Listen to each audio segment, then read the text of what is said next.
कांग्रेस सांसद राहुल गांधी इन दिनों अमेरिका के दौरे पर हैं, जहां उन्होंने टेक्सास में एक कार्यक्रम को संबोधित करते हुए बीजेपी पर जमकर हमला बोला।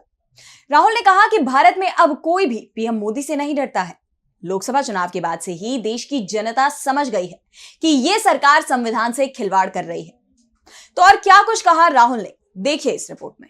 नेता प्रतिपक्ष राहुल गांधी ने अमेरिका में भी बीजेपी को संविधान के मुद्दे पर जमकर घेरा। राहुल ने कहा कि ये लड़ाई है और ये लड़ाई लोकसभा चुनाव 2024 में स्पष्ट हो गई, जब भारत के लाखों लोगों ने स्पष्ट रूप से समझा कि भारत के प्रधानमंत्री भारत के संविधान पर हमला कर रहे हैं।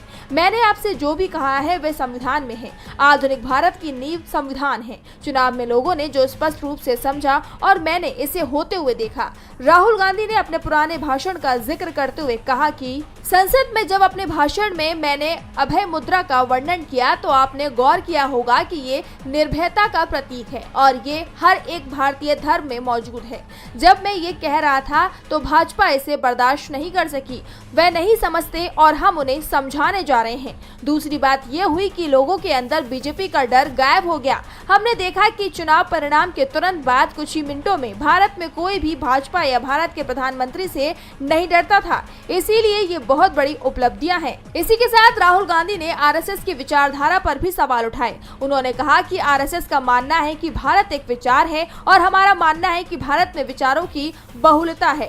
हमारा मानना है कि इसमें सभी को शामिल होने की अनुमति दी जानी चाहिए, सपने देखने की अनुमति दी जानी चाहिए और उनकी जाति, भाषा, धर्म, परंपरा या इतिहास की परवाह किए बिना उन्हें जगह दी जानी चाहिए। आपको बताते चले कि राहुल ने इस दौरान भारत में रोजगार की समस्या का मुद्दा भी उठाया। राहुल ने कहा कि भारत में बेरोजगारी इसीलिए है क्योंकि हमने प्रोडक्शन पर ध्यान नहीं दिया। भारत में सब कुछ मेड इन चाइना है। चीन ने प्रोडक्शन पर ध्यान दिया, इसीलिए चीन में रोजगार की दिक्कतें नहीं है।